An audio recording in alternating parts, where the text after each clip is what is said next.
When love calls. The town elders had warned Adoma. Do not follow him, they said. But love had already called, and she could not turn away. Adoma was a young woman in the town of Kofies. She worked hard, fetching water, grinding millet, and tending to her mother's small farm. Life was simple, but she always dreamed of more. Unlike the other young women who found contentment in the rhythm of town life, Adoma longed for something beyond the fields and the riverbanks. She wanted to see the world, to touch the places she had only heard about in stories. Then, one evening, Kwame arrived. He was from the city, dressed in fine clothes, speaking with charm. He had an air of confidence that made the town boys look like children. He told tales of life beyond the town, of markets filled with endless goods, of streets lit up even at night, of women who wore beautiful dresses and never had to toil under the sun. It was not long before Adoma caught his eye. He called her beautiful, different from the other women. He told her she was too special for a life of farming and carrying firewood. Her mother shook her head. A man who comes in the night with sweet words leaves before the sun rises. The elders agreed. They had seen this before. Men from the city came with promises, but they always left, taking pieces of hopeful hearts with them. But Adoma's heart was stronger than their words. She had tasted the idea of a different life, and there was no going back. One morning, before the town woke, she left with Kwame. They journeyed to the city. The road was long and dusty. At first, Kwame was kind, pointing out things along the way, making her laugh with his stories. But as the sun rose higher, his patience grew thin. He walked ahead, barely speaking.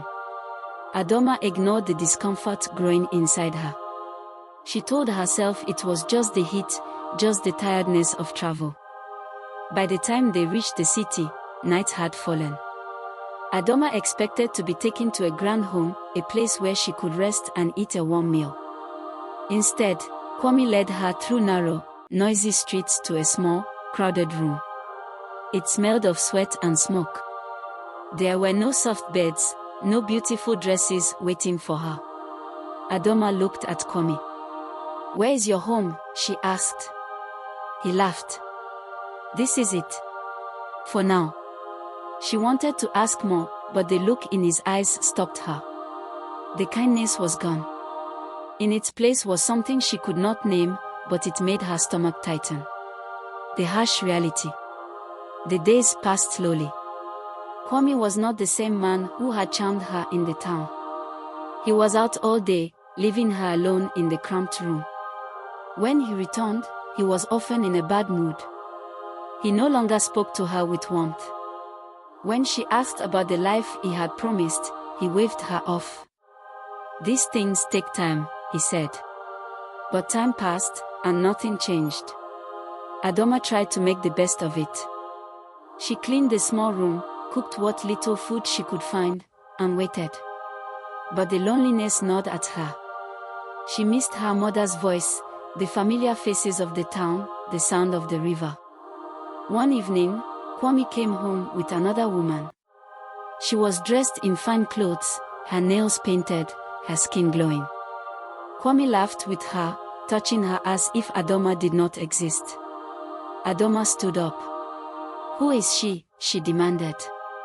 Kwame barely looked at her. "What does it matter?" he said. Adoma felt something inside her break. The truth was now clear. Kwame had never loved her. She was just another town girl who had fallen for a dream that did not exist. The journey home. That night, she left. She had no money, no idea where she was, but she had her feet, and they would take her home. She walked through the unfamiliar streets, past people who did not care who she was or where she was going. She walked until her legs ached, until the city lights were behind her. The journey home was longer than she remembered. She was hungry, weak, but she did not stop. She thought of her mother, of the elders, of the life she had left behind. She had traded it for an illusion, and now, she would give anything to have it back. When she finally reached Kufis, she stood at the edge of the town, unsure if she would be welcomed. She had ignored their warnings. She had left them behind. But then, she saw her mother. The old woman was standing outside their home, as if she had been waiting all this time. Adoma fell to her knees. "I'm sorry," she whispered. Her mother did not scold her. She did not ask questions. She simply opened her arms, and Adoma ran into them. Love had called, and Adoma had answered.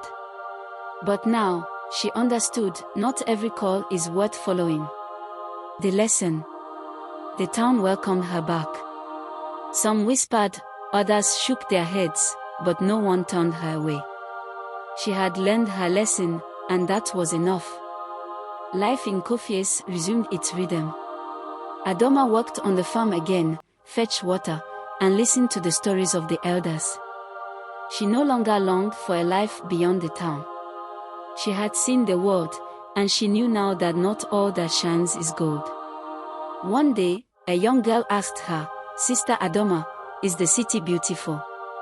Adoma smiled, but there was sadness in her eyes. "It can be," she said.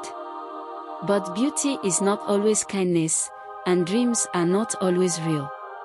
And from that day on, whenever a stranger came to the town with sweet words and grand promises, the elders would tell the story of Adoma, the girl who followed love but found wisdom instead.